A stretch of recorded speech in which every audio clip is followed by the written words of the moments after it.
Hello everyone and welcome to Blaugrana Everything, and welcome back to the channel, and welcome to a match review as we take a look at yet another 4-goal blitz job by Xavi's Barca as La Blaugrana eventually swept aside Marcelino's heavily rotated Bilbao team, more on that one later, by 4-0.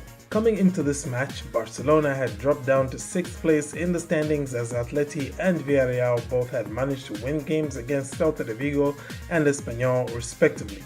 So, Barca really needed a win on Sunday night, especially since Real Betis had finally dropped points as they lost to Sevilla earlier on Sunday, so the win was definitely a prerequisite, if not greatly needed. Said win sees Barcelona now move back into 4th place and just within a point of Real Betis in 3rd place.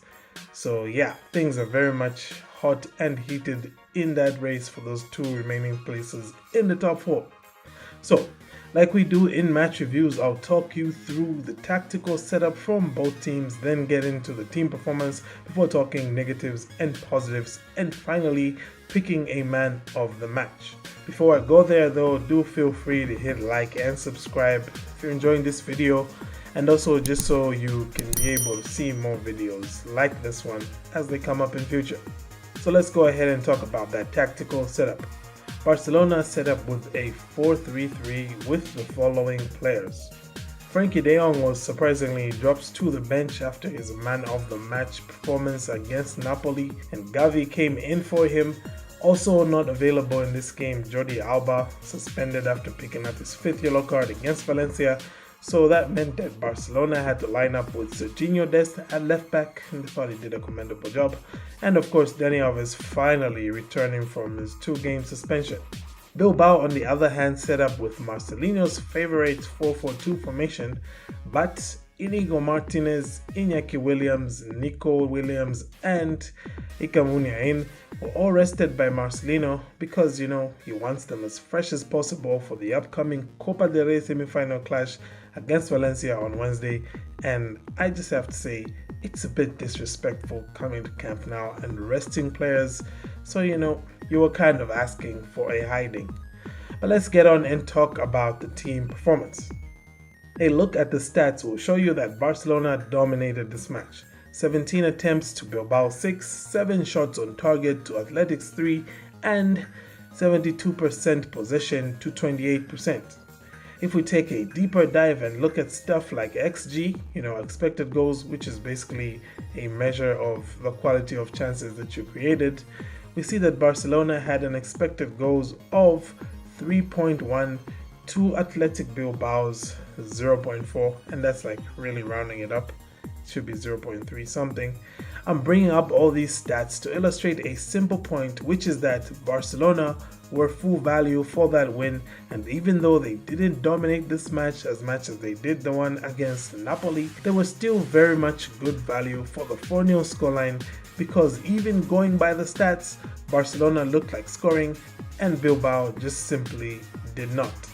And also, I'm stressing this because I saw a lot of Bilbao players and the manager saying, well, we lost, but it wasn't like a 4-0 bad kind of performance. But the stats say otherwise. In the spirit of giving credit where it is due though, I felt that in the first half, Bilbao defended very well, aided by the absence of Frenkie de Jong. They did a very good job of suppressing Barcelona's play through the midfield. Xavi just doesn't quite have what it takes to be the guy that drops in next to Busquets to help with that build-up from the back, and with Araujo's deficiency in the ball-playing department, meant that Barcelona couldn't really get their midfield involved in this match, and they couldn't really build up from the back efficiently. That's in the first half, of course. So for sure, Marcelino had done his homework on Barca and on Xavi, and he almost managed to pull off what was surely part of his game plan, which was to go into the break with the scores level. That, of course, did not happen because after some early warning shots were fired by first Gerard Piqué from a corner and Xavi, who skied a golden opportunity from what was a brilliantly worked move, Barcelona broke the deadlock as that man Pierre-Emerick Aubameyang scored in his 3rd straight match as he pounced on a Gerard Piqué headed effort that hit the crossbar from a Dani Alves corner, and he made it 1-0.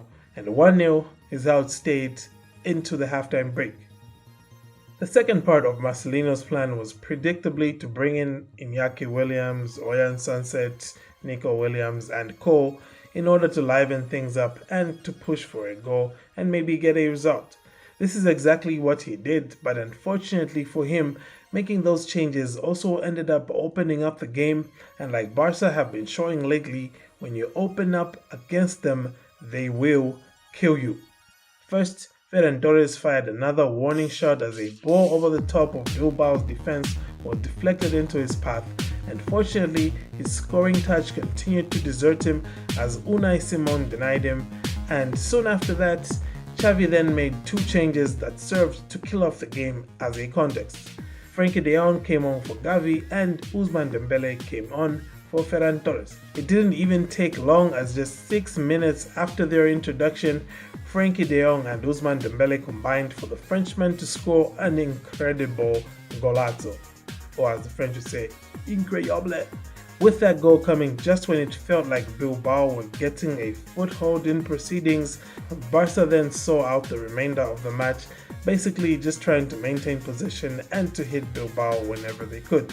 Xavi then made further changes as Luke de Jong and Memphis Depay both came on, and as the match drew to its end, Barca scored two more late goals as Ousmane Dembele found each of the two Dutchmen up front with two wonderful crosses, and 4-0 was the final score. With that out of the way, let's get into our negatives and positives, and I'll start with my negatives. And I have to say, it is hard, guys, to find negatives after a third straight match of 4 goals scored with the added bonus of a rare clean sheet. In fact, I think that's where I'm going to start my positives from. A clean sheet and great defending on counter attacks. The improvement in the game of Serginho Dest in particular has been a joy to watch. Barcelona today were able to contain Bilbao, especially in that first half, on those counter-attack opportunities, mostly due to the pace that Serginho Dest was able to offer Barcelona when covering for counter-attacks. So this was a great performance by Barcelona defensively. Okay, maybe not great, but it was a pretty solid performance, something we're not used to seeing from Barca in the defensive third, especially this season. My second positive is that while the goals are no longer flying in so much at the defensive end, they are flying in more than ever at the offensive end. It was very deliberate of me to bring up the XG stats earlier on. That's because I was trying to prove that as much as some people have suggested that, there are games where Barcelona scored 4 goals, but they just had an XG of like 2 or something like that. But Barcelona are outperforming their XG, blah, blah, blah. It's just a case of Barcelona are scoring more goals. Their goals per game average has gone up in February compared to the other months of the season, and I think it's really not by any accident. It's because there's been an improvement not only in the quality of players in the final third, but also just generally the confidence levels all around the squad.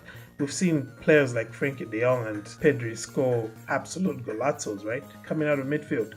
And my third and final positive here has to be that formidable feel starting to return. Yes, I know I might be speaking very prematurely here, but I have to say that the system, the football, and the mentality of these players is starting to make them look like a formidable team. Again, they're starting to look like a team you do not want to play against. And I think Marcelino's tactics of trying to sit back when he came here, sitting back earlier on, I believe that's also a further reflection of the fact. Same goes for Spalletti parking the bus the last time when he came to Camp Nou. It's all just adding up to the fact that teams now are starting to be a bit more cautious going into matches against Barcelona because they do not want to get a hiding. And I'm happy to see that because, like I said in my Napoli review, when this team starts finding that finishing touch, they are going to start spanking a lot of other teams. Finally, let's talk about the man of the match, and is there really any doubt here? I think that we all know this game really just ended the moment that Ousmane Dembele came on. It says a lot that he came on and he was offering that much more than Ferran Torres, who I thought had actually been pretty decent. Then Dembele comes on, and I mean, that goal. Oof, how can you account for that? How can you quantify that? So that goal plus the 2 assists that came afterwards, the fact that this game was 1-0 when he came in, and by the time he was done with things, it was 4-0. I'm giving it to Ousmane Dembele. That's all she wrote for this one, folks. A very deserved win at the end of the day, and a win that, as usual, continues to put a spring in our steps as, Barcelona continue for now to remain humble in trying to finish in the top 4 places. Anywho, what were your thoughts on the game? Who was your man of the match? Do let me know in the comments. Thank you for tuning in. Have a great day, and Forza Barca.